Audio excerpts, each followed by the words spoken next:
Illinois Stories is brought to you by the Corporation for Public Broadcasting and by the support of viewers like you. Thank you. Hello, welcome to Illinois Stories. I'm Mark McDonald at the Congregational Church in Payson, where they're celebrating the 175th anniversary of this congregation. Now, this church behind me isn't that old. It dates back to 1865. But the history of this congregation and of Payson itself is really fascinating.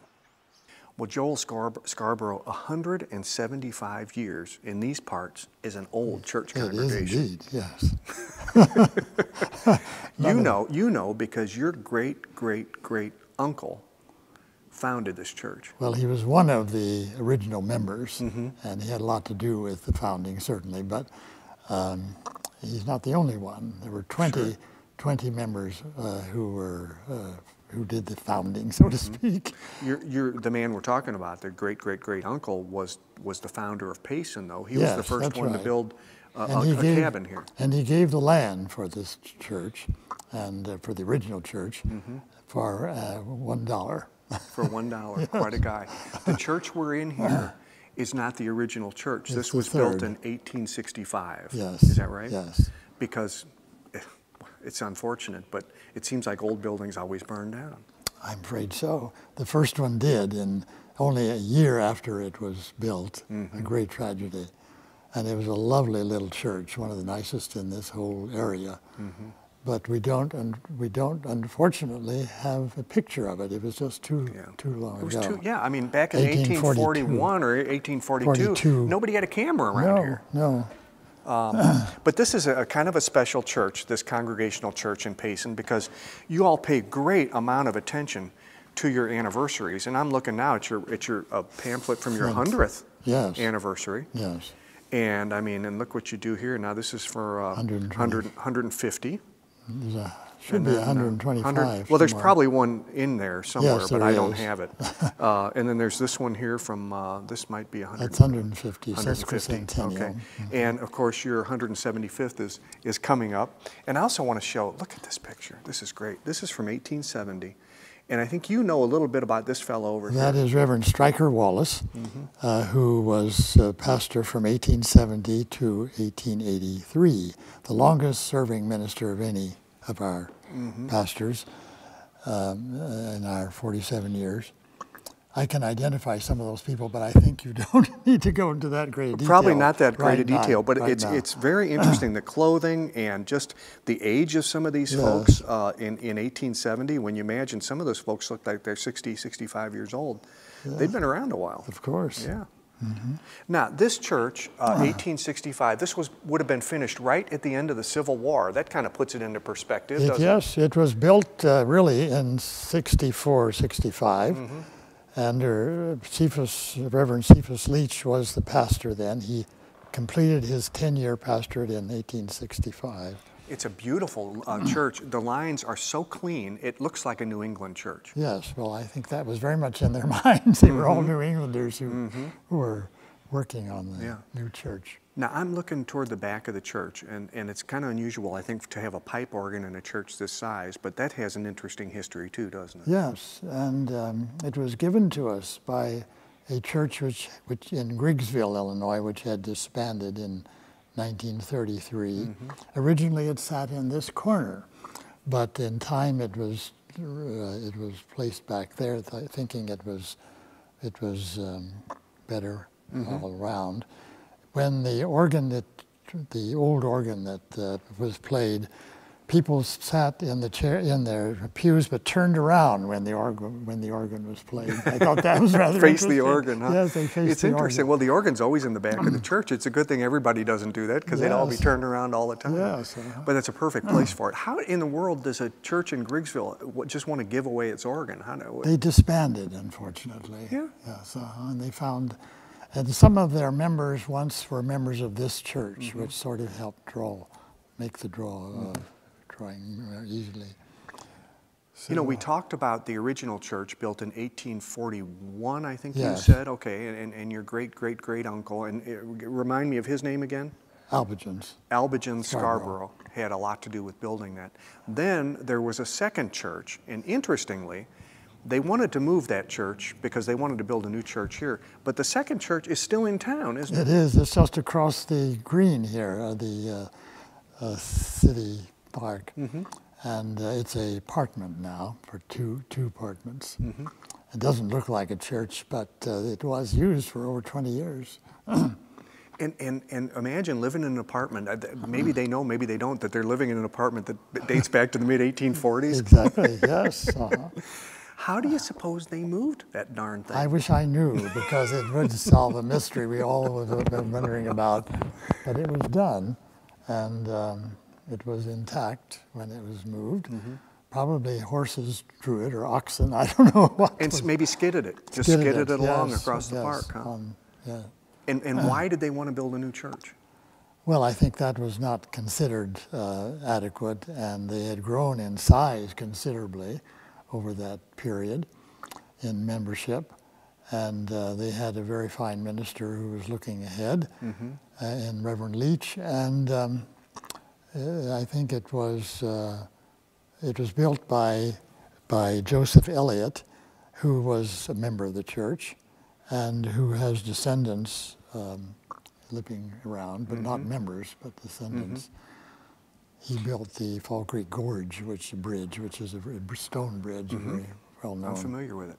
Now, this is kind of tough to keep a congregation of only 80 members going, isn't it? We're down to 80, going. Yes. Yes, but it has always been able to, well, the first years, of course, before this church was built, time of depression, and the economy was very bad, and they were really struggling. It hasn't been that much of a struggle I say that, some people might disagree with me, but in general, this has been a prosperous church, and the most prosperous in Payson. Well, it is lovely, and for people that don't know much about Payson, Payson was at one time, it was always been a farm community, but there used to be really some very prosperous orchards and other agricultural properties around here. Yes, true. Alberton Scarborough himself was an orchardist and had many acres of land out this way. Well, Dennis Gartung, you find yourself pastor of a church that is very proud of its history. I mean, every 25 years they celebrate another landmark, and it must feel kind of good to go to a church that has a rich history and that they love their history, don't they? Yes, it's very interesting to be here. There is an enormous and very colorful history of this church and the parsonage here in Payson, Illinois. You live in this parsonage, right? And yes, but this wasn't always a parsonage, was it? No, not always. The founder of Payson originally built this house. I believe it was completed in 1838. His name was Albigent Scarborough. He named the community of Payson in honor of his former pastor who had passed away in New England. His name was Dr. Edward Payson. And so he came here and bought quite a bit of land and established vineyards and orchards. He was a very talented fellow. He originally built a cabin just a little bit more southeast of here, and that was moved, and then he built this house, and as I said, it was completed in 1836, and this was Albigent Scarborough's home. And then it was later donated by the family to the church as a parsonage, I guess. Yes, it was. Well, I want to show a picture, and this is protected because there aren't many of these. This shows the old parsonage as it had an addition on it that has been since removed, hasn't it? Yes, there was a dormitory there. I believe it was a dormitory for an all-girls school at one point. Some of the foundation is still there, but it became old and unable to be used, and so it was raised several years ago. Now, there are certain elements to this house that if you know what you're looking for, this house will tell you stories, won't it? And I'm talking about the two chimneys. Yes, on the south side of the parsonage there are two chimneys, which was a signal to the Underground Railroad that this was a safe haven during those days. Whenever the house was built, it was built by refugees I shouldn't say refugees, but it was built by individuals, Mormons, after the death of Joseph Smith in Carthage. And they were welcomed into the community of Payson, and they built quite a few chimneys and brick structures here in the community. And they were also welcomed as members of the church. The Payson Congregational Church has always been a safe haven for those that were ostracized and not wanted elsewhere. So the Mormons did the brickwork. They built I think they built the foundation as well as the chimneys. Huh? Yeah, they built quite a bit of the basement and the chimneys on the south side of the house. Interesting. Underground railroad house. It was at one point, yes. Thank you. Agnes, now I'm going to talk slowly and loudly because I know you have Well, if I can concentrate on what you're talking about. You're almost 100 years old. I'm waiting for the 2 more years. You're 98. Yeah. You're 98 years old. I mean, I'm waiting for 100. You're waiting for 100? You're not going to go before you reach 100? Well, if the good Lord has anything to do about it. You're the oldest yes. church member? Yes, right now, yes, sir. As far as I know. You showed me your cradle roll. Your cradle roll. Back when? When were you born? When? When? February the 14th, 1913. Yeah. And then baptized 2 months later, yeah, huh? 2 months later. In this church? Yes, sir. And you get birthday greetings every year? For the first 5 years. For the first 5, huh? Okay. This is a wonderful congregation, isn't it? A wonderful congregation. Yes. I think, well, I guess so. I don't know. You never belonged to another church. You don't know, huh? I know. I go to other churches, but not a membership. Yeah. I wouldn't take this membership out of here for anything. This is your church. Yes, it's my church. Yeah, your whole life. Yes, sir. Yep. So. Okay. Listen, I want to thank you for visiting with us, okay? Thank you. Okay.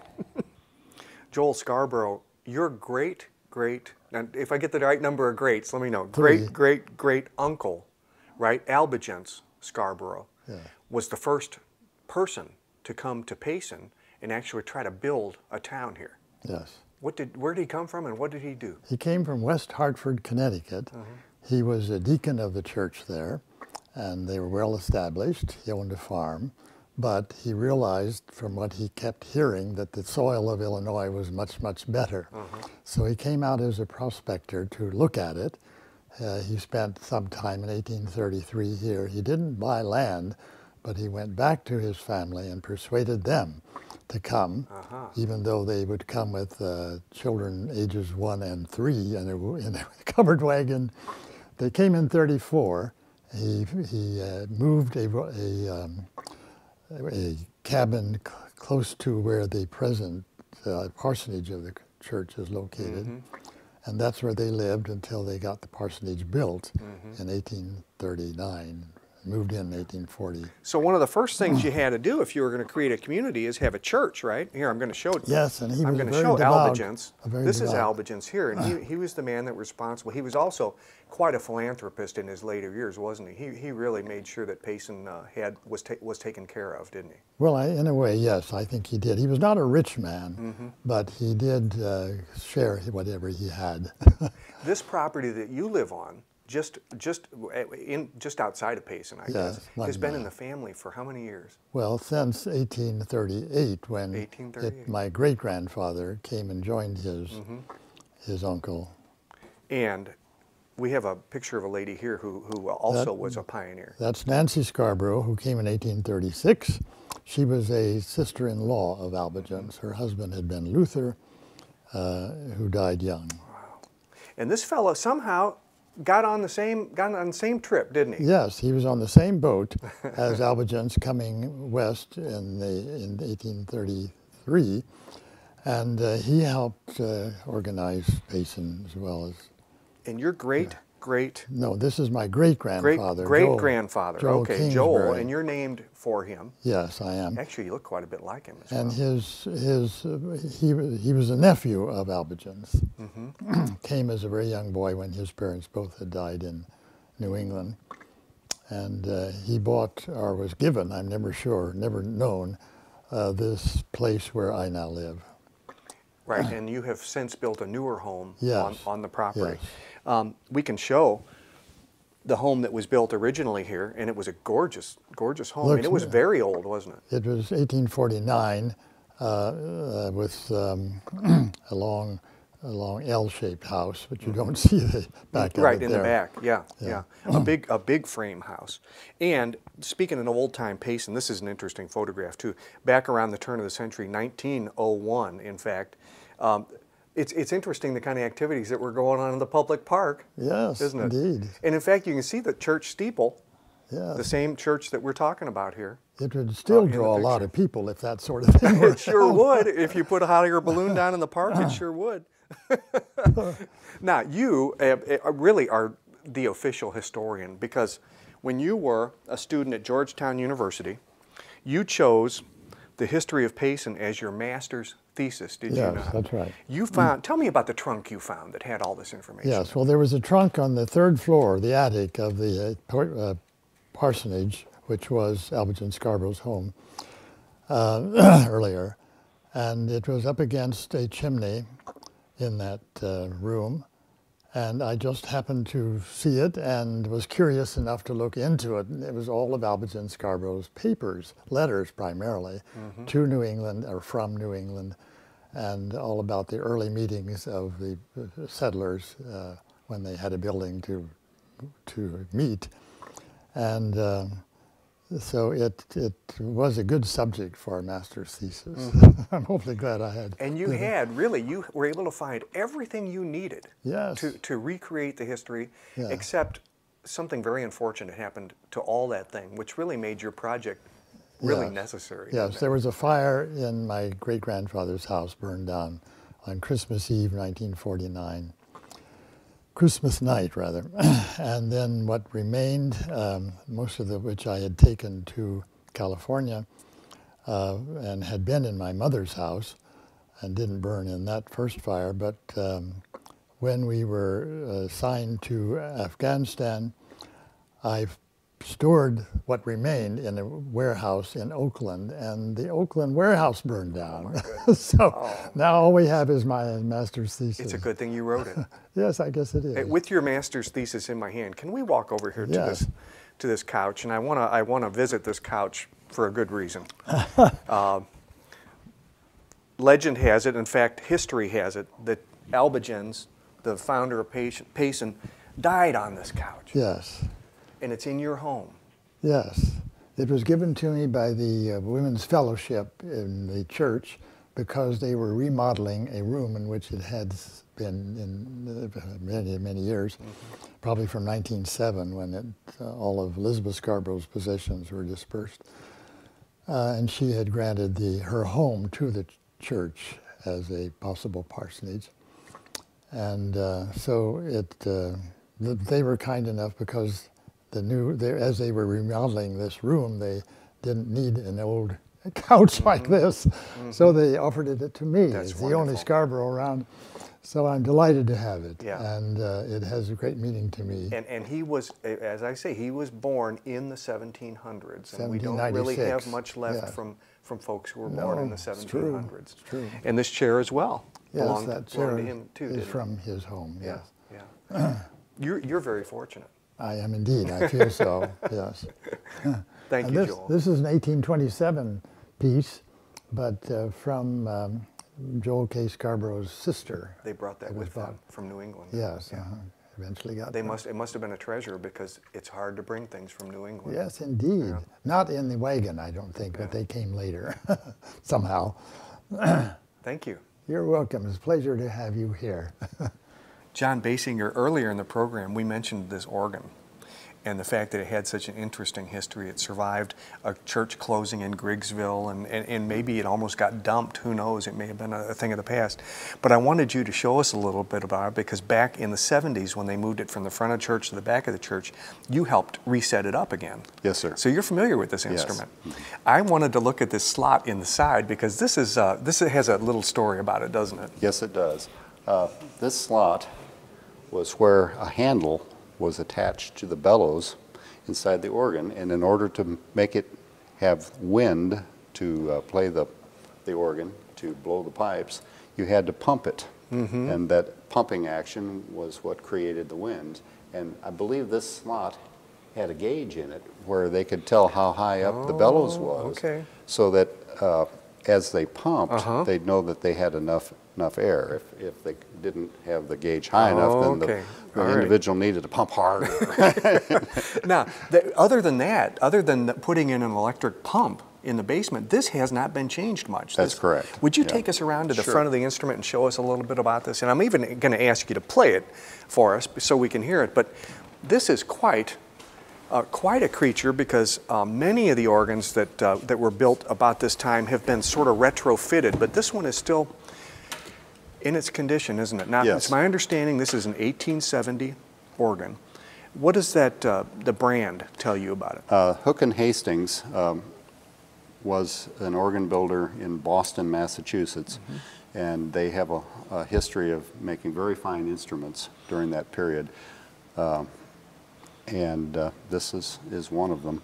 And when I was talking about retrofitted, and we can't go into great detail here, but there would have been an attempt by some people to go ahead and make these electrically or electronically aided rather than manually, right. Wouldn't they? Yeah, there were a number of ways of doing that, but primarily the way this organ operates, you press a key, there's a direct link to a valve that lets the air into the pipes. And during the 50s and 60s, there was a trend to try to get rid of the old keys and get a more modern key structure. The pedal board is square rather than fanned out like modern pedal boards, and so they would put a more modern console on and then put magnets under the valves to open them with an electrical connection that would be made on the new keyboard. It, for many of us, is not as satisfactory a sound, because the rate at which you open the valve you can actually control with your fingers, and so you have more control over the sound that you're making. It's not just an instantaneous on. And I asked you to choose a selection out of the hymn book which would show some of the abilities of this, and you chose something with the oboe timbre. Yes, the oboe, this has a very beautiful oboe on it, and you can either use this for congregational singing or for other songs, but the oboe makes a nice solo stop and played against the melodia on the grate.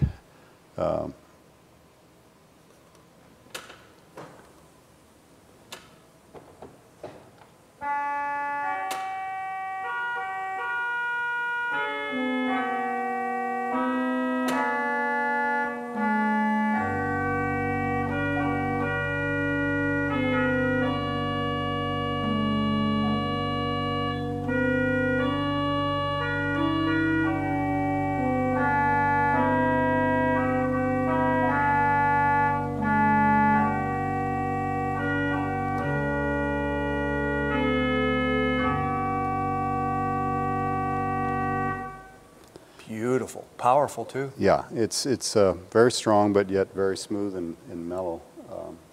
Beautiful pipe work, and that's the other thing, by being protected over all these years for one reason or another. The pipes are in mint condition. Now that is a sound they feel very fortunate to have here in Payson, and they hope to have for another 175 years. With another Illinois Story in Payson, I'm Mark McDonald. Thanks for watching.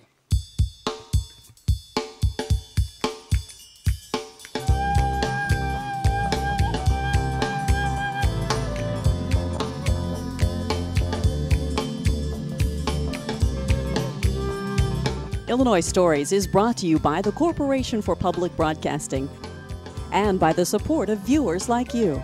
Thank you. For a DVD copy of the program you've just seen, send 1995 to Network Knowledge, P.O. Box 6248, Springfield, Illinois 62708. Be sure to include the program name, subject, and when the program aired. You can also order with your credit card by calling 800-232-3605.